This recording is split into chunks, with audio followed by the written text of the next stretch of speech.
देखिए, तो कल की क्लास में हम चर्चा कर रहे थे विज्ञान क्या है। स्टार्ट हम विज्ञान करी थी। विज्ञान की विभिन्न शाखाओं के बारे में बताया था मैंने आपको। विज्ञान की कौन कौन सी शाखाएं होती हैं ये भी बताया था। विज्ञान की शाखाओं का हमने वर्गीकरण भी किया था। हम्म। और आज हम बात करेंगे कि जो हमने विज्ञान की शाखाओं का बंटवारा किया था, दो शाखाएं मैंने बताई थी आपको। द्रव्य के आधार पर सजीव द्रव्य की शाखाएं और निर्जीव द्रव्य की शाखाएं। सजीव द्रव्य की शाखाओं में मैंने आपको बताया था कि जिसमें जीवन का अध्ययन करते हैं उसे सजीव द्रव्य की शाखाएं कहते हैं। और सजीव द्रव्य की शाखाओं के अंतर्गत हमने दो शाखाएं पढ़ी थी, जंतु विज्ञान और पादप विज्ञान। ठीक है। निर्जीव विज्ञान की शाखाओं के अंतर्गत मैंने आपको दो विज्ञान बताई थी, फिजिक्स और केमिस्ट्री, जिसके अंतर्गत पदार्थ, निर्जीव पदार्थ और ऊर्जा का अध्ययन किया जाता है। चूंकि अपन स्टार्ट करने वाले हैं क्या, सजीव विज्ञान की शाखा। सजीव विज्ञान की शाखा के बारे में बात करेंगे। सजीव द्रव्य, जो सजीव पदार्थ है, सजीव जो द्रव्य है, पदार्थ है, उसकी बात करेंगे। तो सजीव पदार्थों के अंतर्गत जिस विषय का हम अध्ययन करते हैं वो, उसकी दो ब्रांचें हो जाती हैं सजीव पदार्थ का विज्ञान। एक कहलाता है क्या, जीव विज्ञान, अब सॉरी जंतु विज्ञान। फिर एक को कहते हैं हम क्या, जंतु विज्ञान। और दूसरे को क्या कहते हैं अपन, पादप विज्ञान। पादप विज्ञान कहते हैं। ठीक है। अब चूंकि बात सजीवों की हो रही है, और सजीव यानी कि जिसमें जीवन है, और जीवन के मैंने आपको लक्षण बताए थे कल कि जीवन के क्या लक्षण होते हैं। तो मैंने बताया था कि जीवन में है तो कम से कम दो चीजें होनी चाहिए। क्या क्या, एक वृद्धि और दूसरा प्रजनन। क्या होना चाहिए, वृद्धि और प्रजनन। ये दो चीजें बताई थी मैंने आपको। लेकिन अगर ये वृद्धि प्रजनन तो ये बात की चीजें हैं, सबसे पहले हमारे दिमाग में यही प्रश्न क्यों ना आए कि आखिर ये जीवन आया कैसे। देखो, ऐसा क्या हुआ कि पृथ्वी पर जीवन आ गया। हमारा ये बड़ा बेसिक सा क्वेश्चन है, एकदम फंडामेंटल क्वेश्चन है। एक हर आदमी के, हर सचेतन व्यक्ति के मस्तिष्क में ये प्रश्न उठना ही चाहिए कि आखिर ये जो भते भते पेड़ पौधे, भते भते जीव जंतु, मनुष्य है ना, छिपकली, मेंढरे, केंचुआ, घोड़ा, हाथी, पौधा, ये आखिर क्या हुआ कि ये पृथ्वी पर जीवन आया। क्योंकि जीवों का अध्ययन कर रहे हो तो पहले ये मालूम तुम जी, ये बिल्कुल बेसिक सा क्वेश्चन है। अच्छा, ऐसी बात नहीं है कि ये क्वेश्चन हमारे दिमाग में आज उठ रहा हो। ये हमेशा से, देखो, जो भी मनुष्य जिज्ञासु है उसके दिमाग में जिज्ञासाएं आती हैं। वो जिज्ञासाएं जब आती हैं तो जिज्ञासाओं की शांति के लिए, शांति तभी मिलेगी जब उसके उसके प्रश्नों का क्या मिल जाए, उत्तर मिल जाए। और नहीं मिला उत्तर तो आदमी होता रहेगा परेशान। लेकिन इसके लिए जिज्ञासु होना जरूरी है, जिज्ञासु होना अनिवार्य है। अब जिज्ञासु मतलब जानने की इच्छा रखने वाला। अगर व्यक्ति कोई जिज्ञासु ही नहीं है और वो ऐसा कहता है कि चटपट चटपट करता कौन, आंख उठा के देखे कौन, वो वाली कंडीशन है कि आ होगा पानी कर लेन देन, कि को उन पर होए हमें का हानि। तो फिर दिक्कत यह है कि फिर किसी को कोई, वो व्यक्ति न सीखेगा कभी।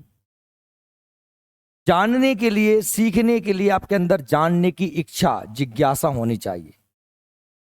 एक छोटा बच्चा होता है, वो बहुत ज्यादा चीजों को सीखता है। क्यों सीखता है? आप किसी छोटे बच्चे को घुमाने ले जाओ, पार्क मार्क तरफ ले जाओ, वो आपसे पूछेगा ये तालाब में पानी क्यों है।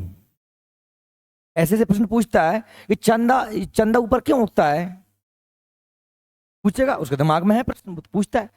मतलब बिना सिर पैर वाले क्वेश्चन जो हमको लगते हैं उसके हिसाब से वो ठीक है। वो दुनिया में नया है, उसे सब चीजें अचंभित करती हैं, और जिस चीज से वो अचंभित होता है उन सब चीजों के बारे में वो जानना चाहता है। और मनुष्य की यही प्रवृत्ति ने विज्ञान विषय को जन्म दिया है। किसने? जिज्ञासा ने। जब मनुष्य में जानने की इच्छा हुई तो उसने प्रयास किए, उसने परीक्षण किए, उसने टेस्ट किए, उसने अपने हाथ पैरों को इधर उधर मारा, और वह कहीं ना कहीं किस नतीजे पर पहुंचा। ये प्रश्न बड़ा बेसिकता था कि साहब आखिर जीवन आया कैसे। अब हम और तुम यहां पर जो चर्चा कर रहे हैं, इतने लोग बैठे हैं, हम इस विषय पर चर्चा कर रहे हैं कि जीवन आया कैसे।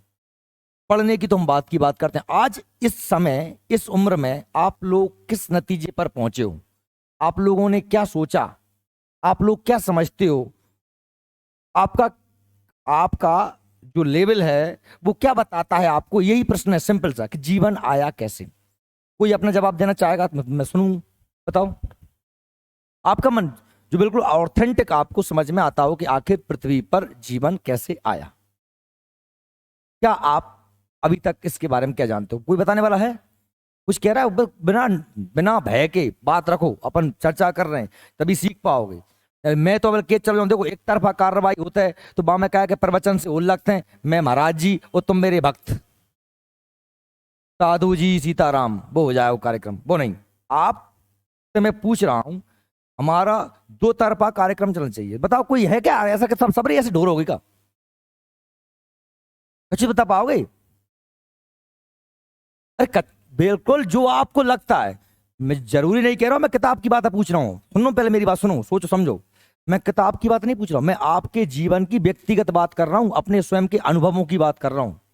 आप मुझे बताओ, आप में से कोई व्यक्ति कि आप यही प्रश्न का उत्तर है, कोई बच्चा आपसे पूछता है कि जीवन कैसे आया, हम सब कैसे आए, या ये क्या है कि, तो आप क्या कहोगे? बोल बोल, क्या कह रही, बोल। नहीं कह रही कच कच नहीं कह सके, मरो। देखो भाई सिंपल सी बात है, हम लोगों ने तो यही सुना है कि भगवान ने, ब्रह्मा जी ने दुनिया बनाई और बनना ही सवे बना। बोलो आप सबके मन में यही आंसर था? देखिए अगर हम हम चूंकि विज्ञान पढ़ रहे हैं तो विज्ञान का अर्थ ये होता है कि क्रमबद्ध और विस्तृत अध्ययन। हमने प्रश्न उठा दिया है कि जीवन क्या है, तो फिर समय भले लग जाए लेकिन हम अध्ययन विस्तृत ही करेंगे और क्रमबद्ध ही करेंगे। तो ये जीवन है क्या? जब ये मनुष्य के पास बहुत ज्यादा संसाधन नहीं रहे होंगे जानने के, कोई टेक्नोलॉजी नहीं रही होगी जानने की, कोई रिसर्च नहीं हुए होंगे, तो यही आंसर था कि साहब आदमी के सामने कि अब बादल क्यों चमकता है ना, तो इंद्र गुस्सा हो जाता है, वज्र चला देता है। पानी क्यों बरसता है, अब पवंडर क्यों आता है। तो ऐसे ही जो आंसर जो मनुष्य को एकदम सिंपल से आंसर थे वो दे दिए गए आंसर। जीवन क्या है, कैसे आया, तो हमें आंसर दे दिया, ईश्वर ने बनाया। और ईश्वर का भय भी था क्योंकि ईश्वर के विरुद्ध लोग बात नहीं कर सकते और बात कर नहीं सकते क्योंकि इतना अच्छा सामर्थ्य नहीं है। तो उन्होंने कहा ठीक है ईश्वर ने बनाया, बच्चे ने मान लिया। बच्चे को तुम जो आंसर दोगे वो मान लेगा क्योंकि उसे क्या पता दुनिया के बारे में, आपको बहुत बेहतर पता है। लेकिन जब मनुष्य जाति ने सभ्य हुई और अनुसंधान किए, रिसर्च किए, मनुष्य आगे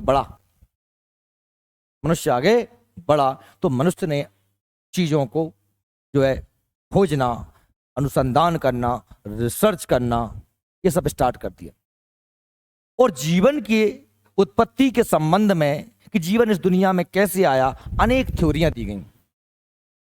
उन सभी थ्योरियों को तो हम वर्तमान में नहीं पढ़ सकते क्योंकि हमारे पास इतना समय नहीं है। क्योंकि फिर ये हो जाता कि आप लोगों के सामने, मुझे कभी कभी ऐसा लगता है कि आप लोगों को मैंने कल भी कहा था कि हम आदतें पढ़ी हैं काहे की, फैक्ट। आजकल जो नई जनरेशन हो खासतौर पर तो आदतें पढ़ गई हैं फैक्ट पढ़ने की। यूट्यूब का तथ्यात्मक ज्ञान किताब बिल्कुल सीधा सपाट एक आंसर, जीवन उत्पत्ति के सिद्धांत, डार्विनवाद, लैमार्कवाद, इससे इतने सन में दिया, ये किताब थी, ये खत्म। और फिर नंबर नहीं आते, क्यों? क्योंकि हमने सीखा नहीं। मैं फिर भी कह रहा हूं ये व्यवस्था छोड़ दो, ये छोड़ देना बिल्कुल, ये व्यवस्था 11 12 फर्स्ट ईयर तक जो वाली व्यवस्था है। अब आप कब तक मत उठो क्लास से, कब तक? जब तक आपको आधारभूत चीजें समझ में ना आ जाएं, तब तक आप टीचर से पूछो कि सर ये क्यों है। बिल्कुल बच्चे बन जाओ। सीखने के लिए सबसे जरूरी है कि लाज, शर्म, हया, छोटापन, बड़ापन, ये सब त्याग दिए जाएं, तभी सीख पाओगे। अगर दिमाग में किसी प्रकार का अहम है, ईगो है हमारे अंदर कि नहीं नहीं मैं बड़ा हूं, नहीं मेरे को कोई क्या कहेगा, जिसको जो कहना है कहे, पर मेरे को सीखना है, मुझे पता होना चाहिए, मेरे मन में जिज्ञासा है, वो जिज्ञासा है तो जाहिर करो और उसको जिज्ञासा की पूर्ति करो। जो अनेक सिद्धांत दिए गए जीवन उत्पत्ति के संबंध में, उनमें मैं कुछ सिद्धांतों के बारे में बताऊं कि जैसे एक सबसे पहला सिद्धांत है कि साहब कोई पहले एक आंसर जो सिंपल सा था वो यही था कि साहब किसी महाशक्ति ने महाशक्ति ने इस जीवन का निर्माण किया है। और हर धर्म के लोगों ने अपने अपने हिसाब से किंवदंतियां बनाई। ईसाई धर्म कहता है कि संपूर्ण इस ब्रह्मांड की संरचना ईश्वर ने, गॉड ने मात्र 6 दिन में की। पहले दिन में उसने स्वर्ग बनाया, दूसरे दिन में उसने जो है आकाश और जल को अलग किया, 30 दिन में उसने जो है पृथ्वी आदि बनाई, फिर उसने मछलियां बनाई, पौधे जल के जीव बनाए, फिर उसने जो है पौधे और जंतु बनाए। ये इस तरीके से उनकी बात है। ऐसे ही मुसलमानों का मानना है कि साहब अल्लाह ने जो है 4 दिन में या 5 दिन में पूरी पृथ्वी का निर्माण कर दिया। पहला मनुष्य भेजा आदम और पहली स्त्री भेजी हव्वा, इस्लाम के हिसाब से। और उनके हिसाब से, ईसाइयों के हिसाब से, पहला पुरुष था एडम और पहली स्त्री थी ईव, जो भेजा गया। वो आदम हव्वा को अल्लाह ने बनाया, उनसे कह दिया कि ये बाग, ये फूल, ये नदियां, ये झीलें, ये दुनिया की सुंदरता मैंने तुम्हारे लिए बनाई, बढ़िया खाओ पियो मजे करो, यहाँ अच्छे से रहना, यहाँ अच्छे से रहना और बढ़िया आनंददायक जीवन जियो। बस इस सेब के पेड़ के बगल मत जाना। अल्लाह ने कहा उनसे कि सेब के पेड़ के बगल में मत जाना। सब बढ़िया वो खूब रहते, उनकी हर जो चीज वो चाहते थे वो उनके पास उपलब्ध थी, जो मन चाहता वो था। पर वो ये है कि आदमी जहां लिखा रहता है कि यहाँ ये करना मना है, आदमी वहीं करता है जाके। बात समझ, जिस चीज की मनाही की जाएगी वही चीज आदमी करेगा। ठीक है। तो एक दिन उसने कहा कि आखिर अल्लाह ने कुछ ना कुछ तो, ये अल्लाह का स्पेशल काम होगा, ये सेव फल का पेड़, इसलिए अल्लाह ने मना किया कि इसमें कुछ स्पेशल तो होगा पक्का। और नेक बहुत आदम बेचारा कम भी सोच रहा होगा तो नेक टोनी बांध देते हैं हव्वा ने। तुम कहा नहीं टोर, टोल वाला करे वो टोर क्या है, खा लो खा लो ना, वो सेव फल खा तो नया दुनिया बनती इस्लाम के हिसाब से। फिर अल्लाह गुस्सा हो गया। अल्लाह ने कहा जाओ, तुम्हारी संतान है, सब ऐसे ही बढ़ते रहोगे, अभी जन्नत में ही रहो, जब तक तुम सत्कर्म से, नियम से नहीं चलोगे तब तक तुम्हें वापस स्वर्ग में जगह, जन्नत में जगह नहीं दी जाएगी। हमारा सनातन ये कहता है कि साहब ब्रह्मा जी ने ये जो सृष्टि का, भगवान विष्णु जो सागर में सो रहे थे और उनकी नाभि से निकला कमल, कमल से निकले ब्रह्मा जी, और ब्रह्मा जी से जो है ब्रह्मा जी ने सृष्टि बनाई। उस सृष्टि में सबसे पहले सप्तऋषि और मनु, शत्रुपा नाम के प्रथम पुरुष मनु थे। मनु से बनी, मनु से हम सब बने हैं मनुष्य, मनु शब्द से बना है मनुष्य, और शत्रुपा से बने समस्त स्त्री जाति। इस प्रकार से निर्माण, हम सभी सप्तऋषियों की संतान है, ऐसा हमारा धर्म कहता है। ये नहीं कह रहा मैं कि हम सही कहते हैं या वो गलत कहते हैं, मैं बता रहा हूं कि कौन क्या कहता है ना। एक तो ये, अच्छा मनुष्य को लगने लगा कि ये बातें तो बनी बनाई सी हैं, ये बातें तो बनी बनाई सी हैं, तो फिर उन्होंने क्या किया, कुछ देखना चाहा। अच्छा बचपन में मुझे भी एक बार ऐसा लगा था, मैं वो सच्चा बता रहा हूं।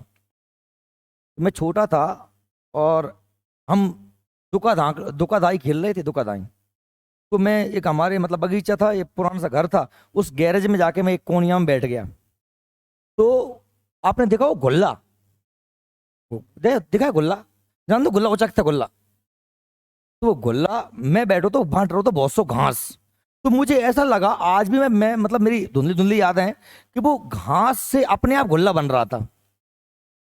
मैं छुपा था, मैं वहां बहुत छोटा था, बहुत छोटा रहूंगा, मतलब मैं 3-4 साल का रहूंगा मुझे, लेकिन वो याद है आज भी कि वो मतलब ये मेरा व्यक्तिगत अनुभव है। और अनुभव सुनो, अनुभव व्यक्ति को खुद होता है और वो व्यक्ति दूसरों के साथ शेयर करे। जैसे मैं कहूँ कि साहब ये चीज खट्टी है और आपने वो चीज कभी नहीं खाई, तो वो खट्टापन आप कभी महसूस नहीं कर सकते, क्योंकि मैं ही कर सकता हूँ। तो मैंने वो देखा तो मुझे लगा यार कि ये गुल्ला अपने आप बन रहा है। अच्छा ऐसा सिद्धांत बहुत पहले दिया गया था मिस्र वासियों द्वारा। उन्होंने कहा था कि स्वतः उत्पत्ति का सिद्धांत, जीवन स्वतः बनता है। क्या होता है? स्वतः, अपने आप बनता है। उनने कहा कि साहब हमारी जो नील नदी की मिट्टी है, इस मिट्टी में जब सूख जाती है, धूप पड़ती है, तो अपने आप इससे मेढक बन जाते हैं, इससे मछलियां बन जाती हैं, अपने आप मिट्टी से बन जाती हैं। ऐसे सिद्धांत भी थे। पर बात वही है कि जब वैज्ञानिक हुए, उन्होंने रिसर्च किए, उन्होंने कहा अच्छा बताओ कैसे बनते हैं। तो जो मिट्टी पे धूप पड़ती है, गर्मी पड़ती है, तो चीज अपने आप बन जाती है। उन्होंने कहा अच्छा लो मिट्टी ले चलते हैं, मिट्टी को डिब्बा में रख दिया धूप में, कभी कुछ बना ही नहीं, सिद्धांत फेल। मनुष्य आज यहां तक पहुंचा है तो रिसर्चों के द्वारा पहुंचा है। विज्ञान मतलब प्रयोग करेगा, विज्ञान मतलब प्रदर्शन करेगा। ठीक। अनेक सिद्धांत आए पर उन सभी सिद्धांतों को अस्वीकार कर दिया, नकार दिया गया। पर जो सिद्धांत वर्तमान में मान्य सिद्धांत है वो सिद्धांत है जैव रसायन सिद्धांत।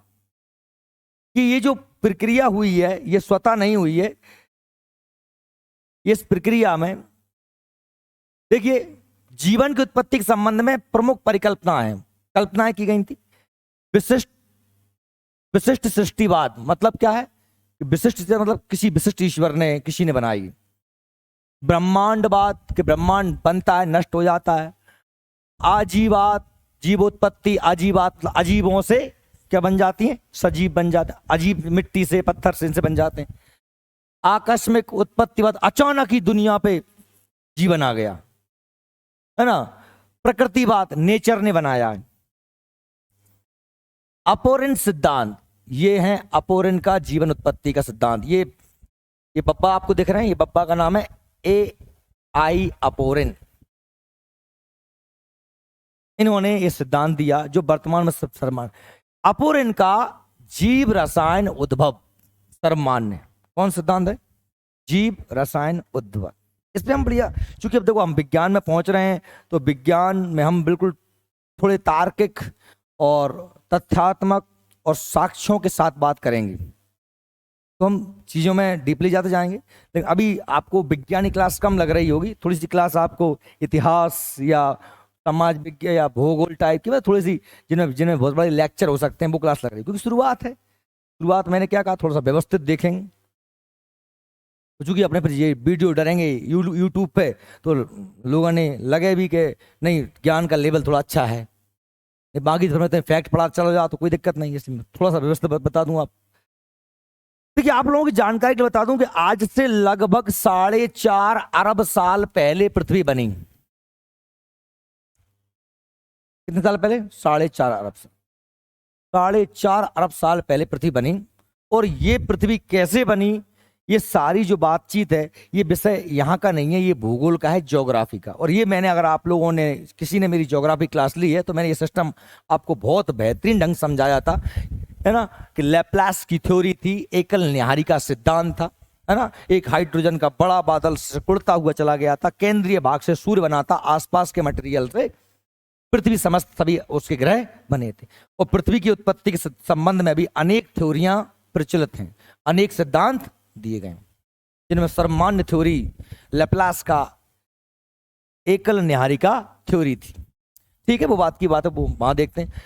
पर पृथ्वी बनी और शुरुआत में पृथ्वी एक गर्म आग का गोला था जो धीरे धीरे समय के साथ ठंडा होता चला गया और धीरे धीरे उस पर फिर जो है, क्योंकि बहुत सी गैसें पहले से थी, बहुत सी, एक मिनट जैन साहब तुम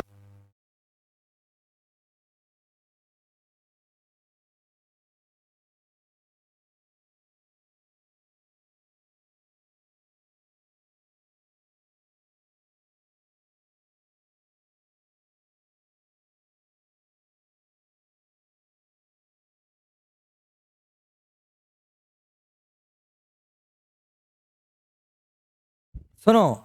तो अभी पृथ्वी धीरे ठंडी हुई होगी। अब पृथ्वी देखो, जब मटेरियल था मतलब पदार्थ था, और पदार्थ मतलब जिसमें जीवन नहीं है, अजैव पदार्थ है। और अजैव पदार्थ है तो मतलब क्या, इसमें कम से कम हाइड्रोजन होगा, नाइट्रोजन होगा, है ना। ये तो तत्व रहेंगे, कार्बन रहा होगा। ये तत्व, ये क्या है, ये जो तत्व हैं ये तो रहे होंगे, गैस रही होगी। ये जो महोदय हमारे हैं AI अपोरेंट महोदय, ये क्या कह रहे हैं? ये कह रहे हैं जीव रसायन उद्भव, यानी इन्हीं तत्वों में आपस में ताप दाब के कारण क्या हुआ, संयोजन हुआ और अमोनिया बना। जैसे मैंने कहा पहले तत्व कैसे थे, अलग अलग। जैसे मैंने कहा हाइड्रोजन रहा होगा, ऑक्सीजन रहा होगा, नाइट्रोजन रहा होगा, कार्बन रहा होगा। ये चीजें कैसी थी, अलग अलग थी। आज भी हैं क्योंकि दिख रही हैं हमको। हाइड्रोजन गैस दिखती है, नाइट्रोजन गैस दिखती है, कार्बन दिख रहा है हमको, ऑक्सीजन भी दिख रहा है। पृथ्वी में जब ताप दाब से परिवर्तन हुए तो ये जो अलग अलग तत्व थे, एलिमेंट थे, ये आपस में आके क्या करने लगे, जुड़ने लगे। क्या करने लगे, जुड़ने लगे। जैसे कि H2O बन गया, माने क्या बन गया, जल बन गया, है ना। NHO3 बन गया, मतलब क्या बन गया, अमोनिया बन गया। आपस में ताप से, दाब से, प्रेशर से, प्रकृति की घटनाओं से आपस में क्या होने लगे, कंबाइन। ठीक है। संभवतः इन्हीं पदार्थों के मेल से सबसे पहले क्या बना होगा, अमीनो अम्ल। अमीनो अम्ल, क्योंकि नाइट्रोजन युक्त उर्वरक है। यानी जीवन की उत्पत्ति में एक सबसे महत्वपूर्ण योगदान जो जिस तत्व का हो सकता है वो क्या है, नाइट्रोजन। क्या होगा, नाइट्रोजन। नाइट्रोजन के साथ में कहीं कार्बन मिला होगा। क्या मिला होगा, कार्बन। अमीनो अम्ल आप लोग जानते हैं, नहीं जानते बताए तो, प्रोटीन कैसे मिलकर बनता है, अमीनो अम्ल से। प्रोटीन तो जानते हो ना, प्रोटीन जो हमारा एक पोषक तत्व है वो कैसे मिलकर बनता है, अमीनो अम्ल से। और अमीनो अम्ल यानी कि ये सबसे पहले शुरुआती जीवन सागर में, H2O माने पानी, पानी के सागर बने थे। सागर की तलहटी में, सागर की तलहटी में जो है एक काई के रूप में, बैक्टीरिया में, यानी कि सिंगल कोशिका बनी होगी। ये जैव रसायन के द्वारा, क्या के द्वारा, रसायनों के द्वारा क्या बनी होगी, सिंगल कोशिका। वो भी अविकसित कोशिका रही होगी। आगे हम पढ़ने वाले हैं कोशिका के, जब टाइप पढ़ाऊंगा तो प्रोकैरियोटिक कोशिका एंड यूकैरियोटिक कोशिका, अकेंद्रीय कोशिका और शुकेंद्रीय कोशिका। अकेंद्रीय कोशिकाओं का निर्माण रहा होगा। आपको मैं बिल्कुल, अगर आपके दिमाग में आप बिल्कुल साइंस साइड से नहीं हो और आप बिल्कुल आर्ट साइड से भी हो, तब भी आपको साइंस बिल्कुल अच्छे समय में आने वाली है, क्योंकि हम बात करेंगे बिल्कुल लो लेवल की। आप लोगों ने काई देखी है, चोई देखी है, चोई, चोई जानते हो नहीं जानो, चोई, पानी के नीचे चोई होता है। पर चोई कैसे बनता है, अपने आप बनता है कि नहीं बना है, आपको पता है। वो चोई जीव, जीव है। क्या है, चोई क्या है, जीव है, जीवन है। बात सही में आ रही, चोई काई क्या है, जीवन है उसमें। बात समझ आ रही है मेरी बात। एक कोशीय जीव हैं, नीलहरित शैवाल, या हम इसमें जो चोई काई प्रोकैरियोटिक जीव, तो हम आगे पढ़ने वाले हैं उसके बारे में। वो कैसे पैदा हुआ, स्वतः पैदा हुआ। और उसी काई से प्रोकैरियोटिक कोशिका, कोशिका से बनी होगी यूकैरियोटिक कोशिका, मतलब कौन सी, सुविकसित कोशिका। प्रोकैरियोटिक कोशिका मतलब जिसमें एक आध कोई अंग वंग था हल्का फुल्का। और फिर व्यवस्थित कोशिका जिसमें केंद्रक भी था, माइटोकॉन्ड्रिया भी थी, सारी, उसे यूकैरियोटिक कोशिका। एक कोशिका से बहुत सारी कोशिकाएं बनी होंगी और पहला शुरुआती जीव बना हुआ बहुकोशीय जीव। और फिर धीरे धीरे ऐसे जीवन की उत्पत्ति हो गई। बात सही में आई मेरी। यहां से बात फिर अलग हो जाएगी। ये सिर्फ बात हो रही थी जीवन की उत्पत्ति की, और अब बात हो जाएगी जीवन के विकास की। क्या बात हो जाएगी, फिर उसकी थ्योरियां अलग अलग हैं। पहला पॉइंट तो यह है कि जीवन बना कैसे, पैदा कैसे हुआ। फिर अगला पॉइंट ये आएगा कि ठीक है सब, मान लो काई बन गई, फिर ये बते बते गइयां, भैंसे, बकरियां, आदमी, मनुष्य, पेड़ पौधे, पक्षी, जंतु, ये सब कैसे बने। तो ये उसी में क्या हुआ, डेवलपमेंट, क्या हुआ, विकास हुआ। तो जीवन के विकास सिद्धांत फिर आप पढ़ोगे, लेमार्कवाद, डार्विनवाद, नव डार्विनवाद, उत्परिवर्तनवाद। बात सही में आ रही है। चलिए इसको पढ़ाता हूं मैं आपको। धरती पर जीवन उत्पत्ति के संबंध में वैज्ञानिक और दार्शनिक विचारों में टकराव जारी है। सभी अपनी अपनी संकल्पनाओं को व्यक्त किया है अब तक। दिख रहा है थोड़ा बहुत, नहीं दिख रहा? अगर ना दिख रहा हो तो उसको बड़ा भी कर सकते हैं, जो कट जाएगा फिर। देखो, धरती पर जीवन की उत्पत्ति के संबंध में हमने कहा वैज्ञानिकों और दार्शनिकों में टकराव जारी है। सभी अपनी संकल्पनाओं को व्यक्त करते हैं।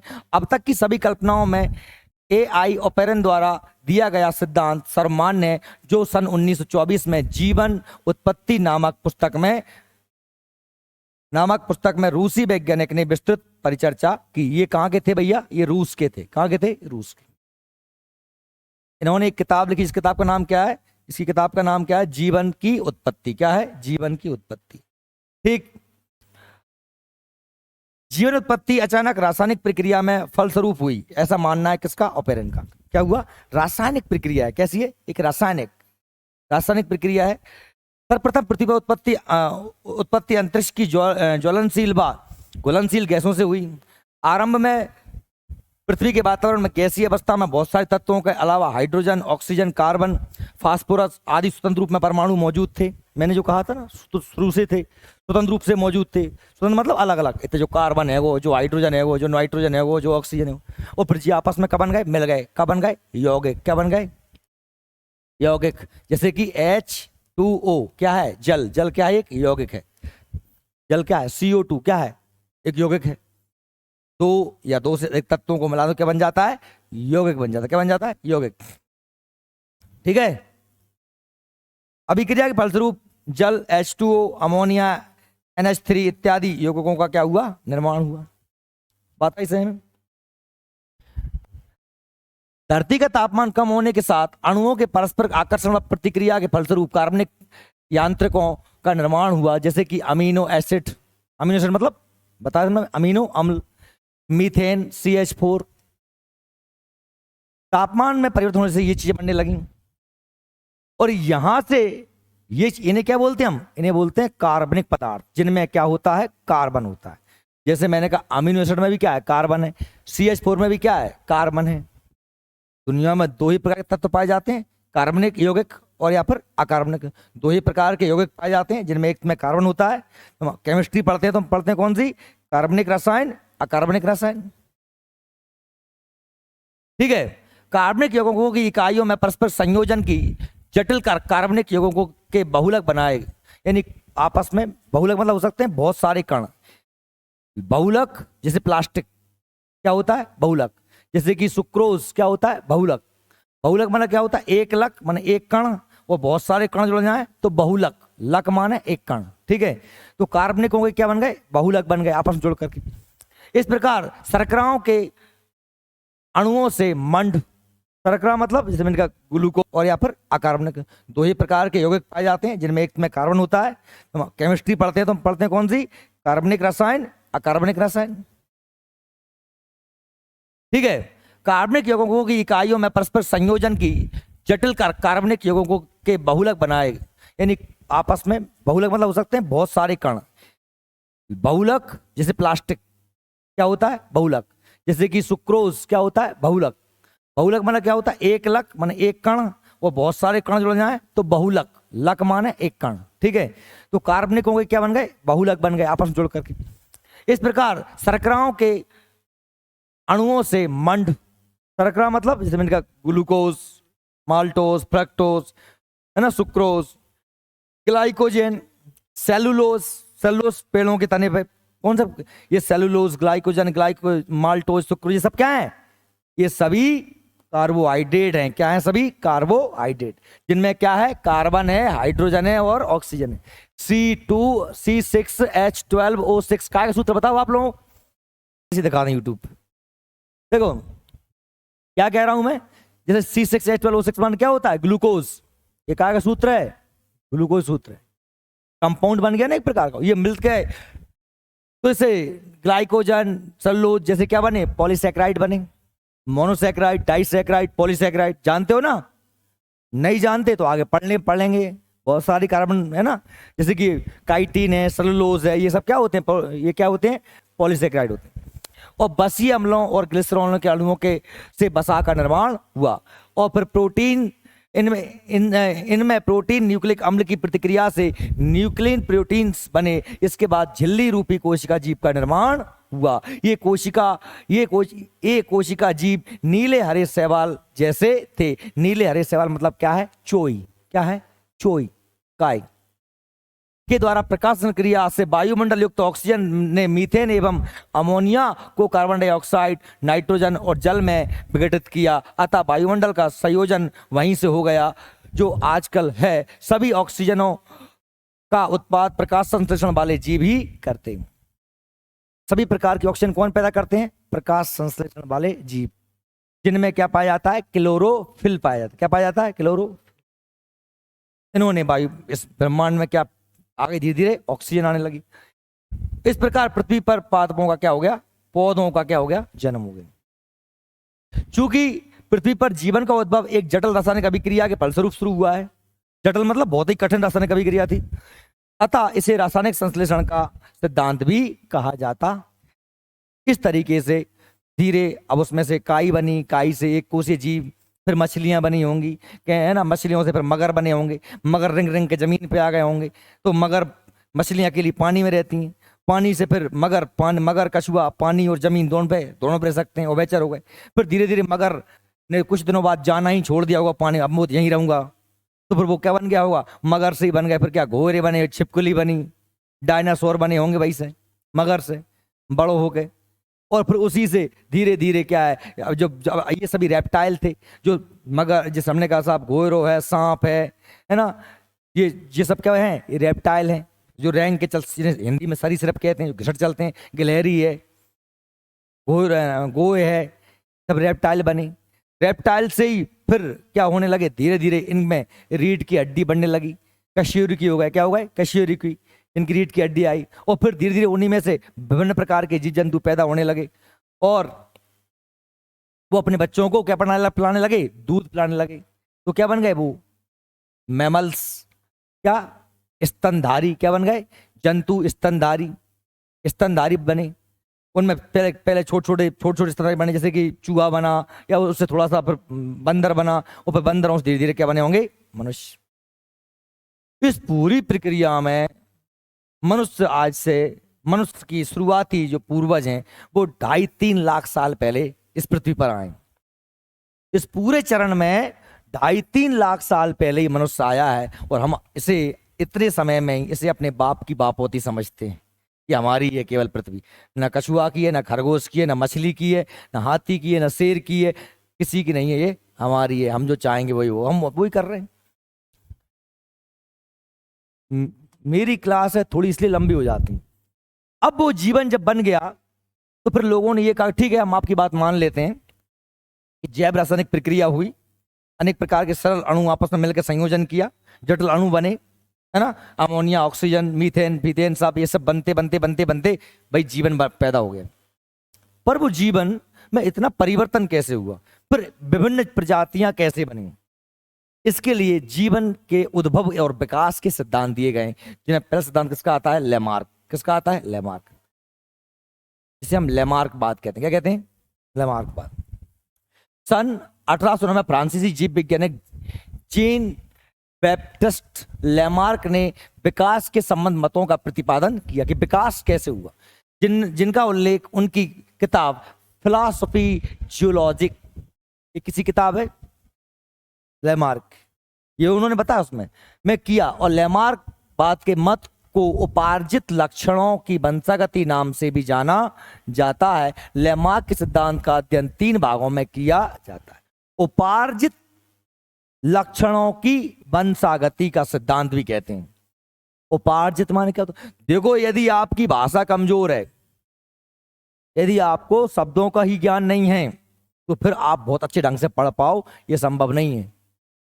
2 चीजें जरूरी होनी चाहिए क्लास में बैठने से पहले। एक तो होश पूर्वक सुनना, मन को कंट्रोल करके टीचर की बातों पे लगाना, और दूसरा थोड़ा सा शाब्दिक ज्ञान। पर मेरी क्लास में आपको एक सहूलियत मिल जाती है कि आपको केवल एक ही चीज रखनी पड़ेगी, होश पूर्वक सुनना। क्योंकि शब्दों का ज्ञान अगर तुम्हें नहीं भी है तो मैं आपको कठिन शब्दों का सरलीकरण स्वतः खुद ही करता चलता हूं, मैं खुद ही बता चलता हूं।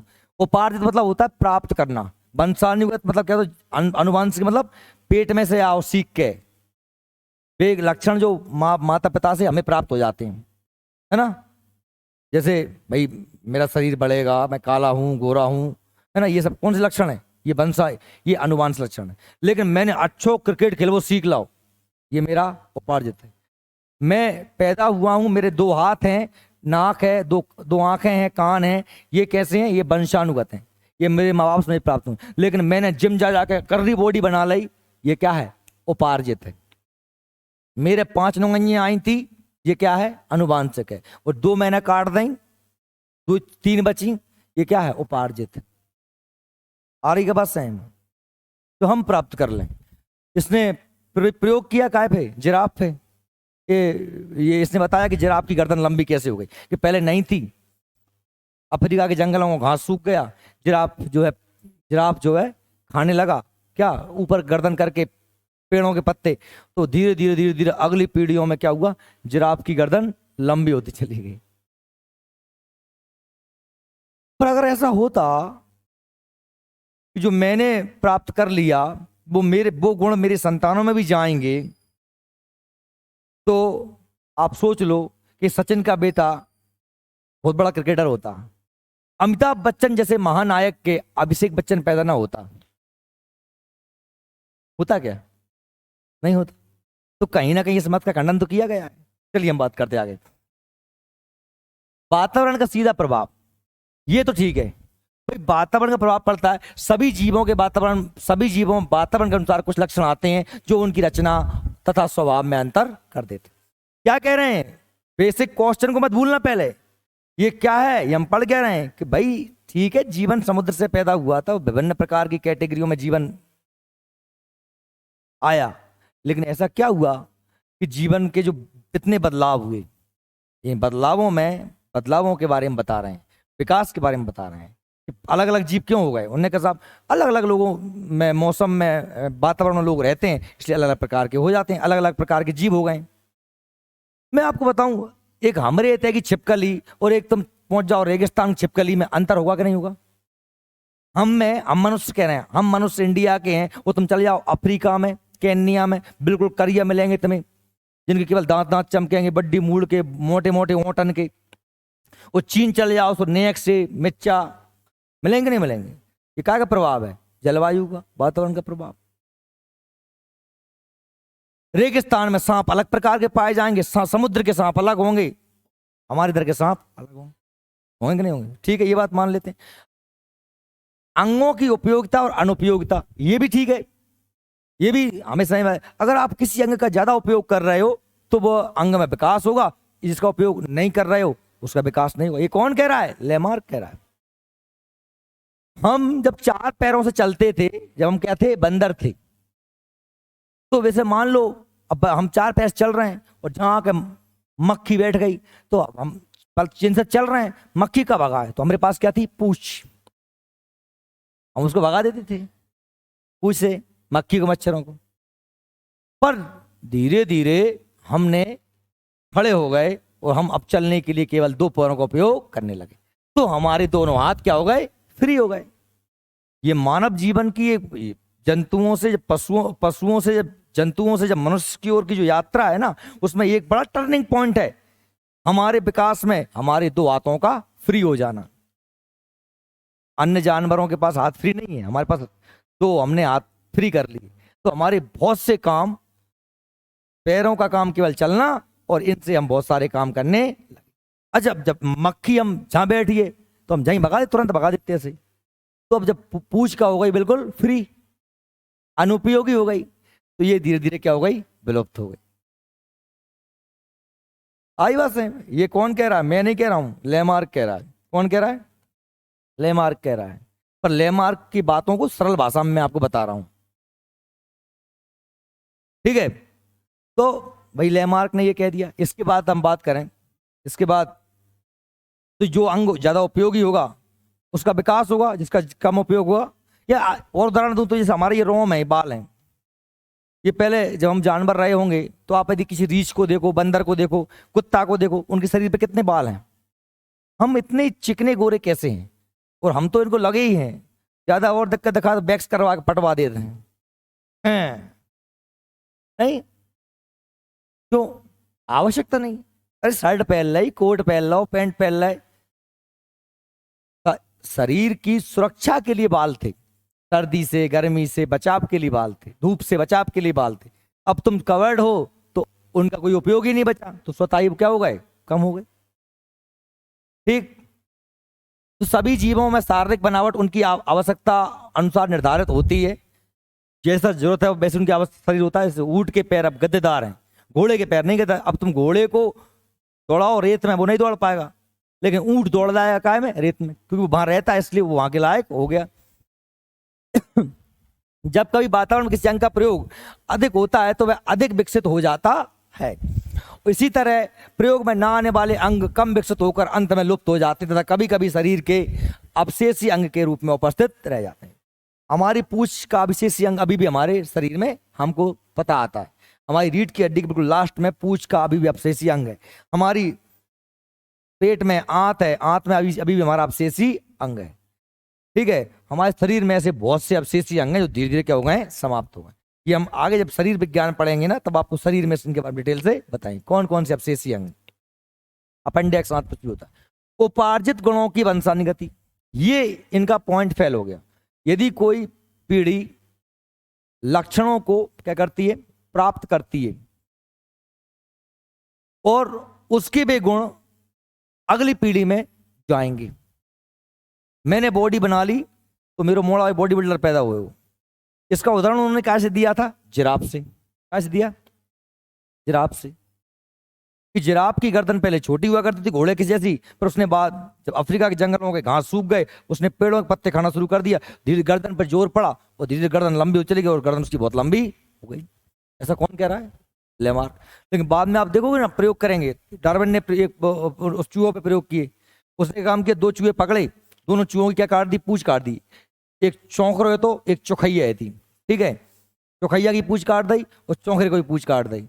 और उन दोनों के बच्चे देखे तो उनकी जो पूंछ हुई ना, अब वो ये वैसे तो कायदे जब दोनों की पूंछ काट दी तो बिना पूंछ वाले पैदा होने चाहिए थे, लेकिन बच्चा पूंछ वाला पैदा हुआ। और मजे की बात देखो, कि जो बच्चे थे, जो बच्चे पैदा हुए ना 1-2 पीढ़ी बाद, तो उनकी पूंछ अपने पूर्वजों से और ज्यादा मजबूत पूंछ हुई, और ज्यादा मोटी लंबी पूंछ हुई। क्यों? क्योंकि अब उसकी पूंछ कट गई तो वो बार बार उसको सोचता, आप ताकत लगाता हुआ, इलाज बिलाज सोचता हुआ कहाँ गई पूंछ, तो उपयोगी अंग हो गया। तो उस चक्कर में अगली पीढ़ियों में और ज्यादा मजबूत पूंछ पैदा होने लगी। तो इसका ये जो है, इसने कहा है लेमार्क ने, उपार्जित गुणों की वंशानुगति, ये वाला जो सिस्टम क्या हो गया, फेल हो गया।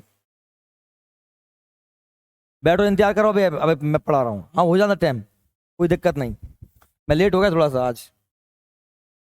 उपरोक्त बदलावों के कारण जो संरचना परिवर्तन होते हैं उन्हें उपार्जित लक्षण कहते हैं, और रचनात्मक अथवा प्रतिक्रियात्मक हो सकते हैं तथा परंपरागत चलते रहते हैं। इस तरह से नए जीवों का विकास होता है जो पैतृक गुणों से भिन्न होते हैं तथा नई जातियों का निर्माण। इस तरीके से नई नई जातियां बन जाती हैं कि भाई नए नए गुण आ जाते हैं, उपार्जित गुण होते हैं, नए नए जीव बनने लगते हैं, नई नई प्रजातियां पैदा होने लगती हैं। कौन कह रहा है ऐसा? लेमार्क कह रहे हैं। डार्विनवाद, लेमार्क के बाद क्या आता है? डार्विनवाद। डार्विन ने अपनी एक अलग थ्योरी दी।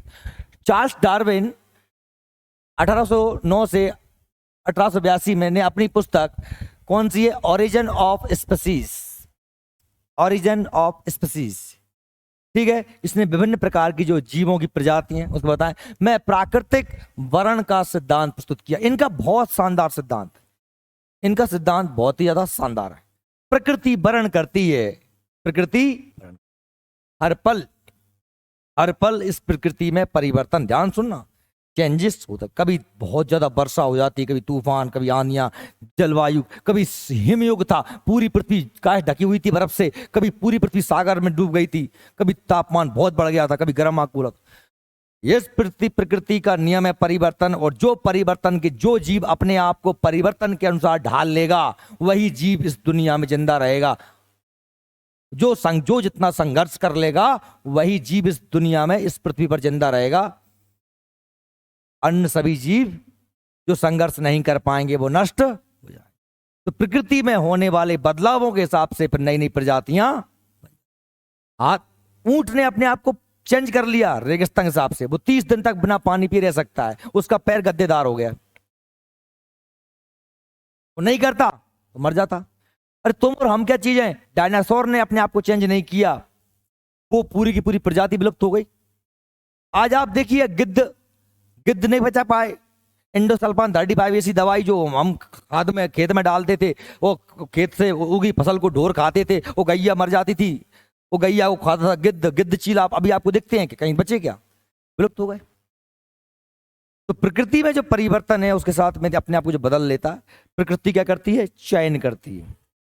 प्राकृतिक वरण सिद्धांत, वरण का मतलब होता है चयन करना, चुनना। सिद्धांतानुसार कोई भी जीव किसी वातावरण में तभी जीवित रह सकता है जब वह उस वातावरण के अनुसार स्वयं को अनुकूलित कर लेता है, मतलब ढाल लेता है, अन्यथा उसका अस्तित्व समाप्त हो जाता है। किसी भी जाति के दो प्राणी किसी न किसी रूप में एक दूसरे से भिन्न होते हैं।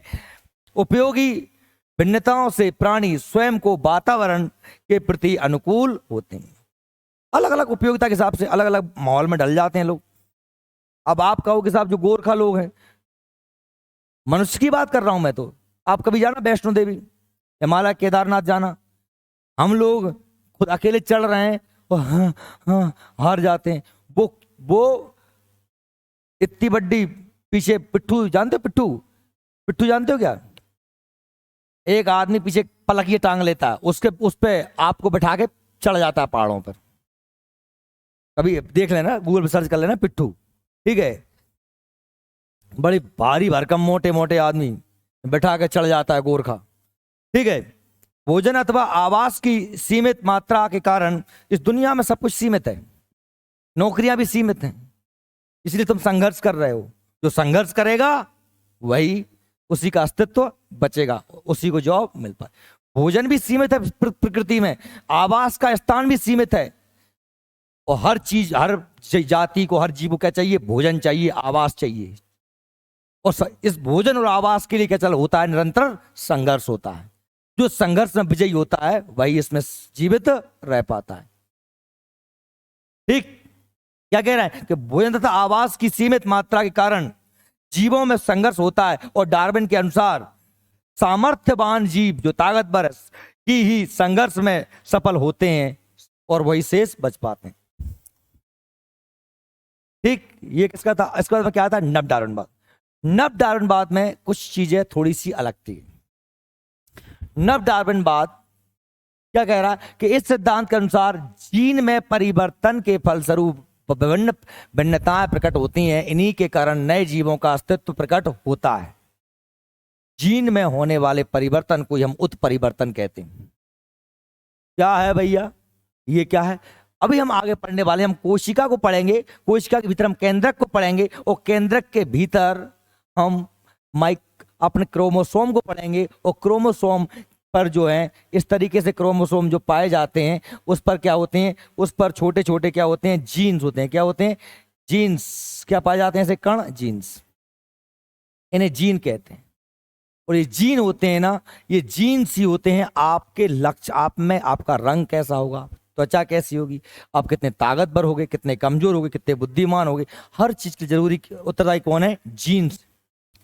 जीन्स को हिंदी में पैतृक कहते हैं। तुम्हारे मैतारी बाप के लक्षण तुम में ये जीन्स के द्वारा ही आए हैं। क्या के द्वारा आए? जीन्स। आ रही मेरी बात से? तो जीन्स में क्या होने लगता है? म्यूटेशन, उत्परिवर्तन, चेंजेस आते हैं। क्या आते हैं? चेंजेस। इसलिए नई नई प्रजातियां बनती हैं। ये है नव डार्विनवाद। इसी को हम क्या बोलते हैं? उत्परिवर्तनवाद। क्या बोलते हैं? उत्परिवर्तन क्या होता है? जीन्स में होने वाला चेंजेस, परिवर्तन, ठीक है? देखिए, उत्परिवर्तनवाद यह सिद्धांत वस्तुतः ह्यूगो डी ब्राइज, टिक कर लेना, ये नोट्स, ये आपके नोट्स का ही है, द्वारा प्रतिपादित किया गया है।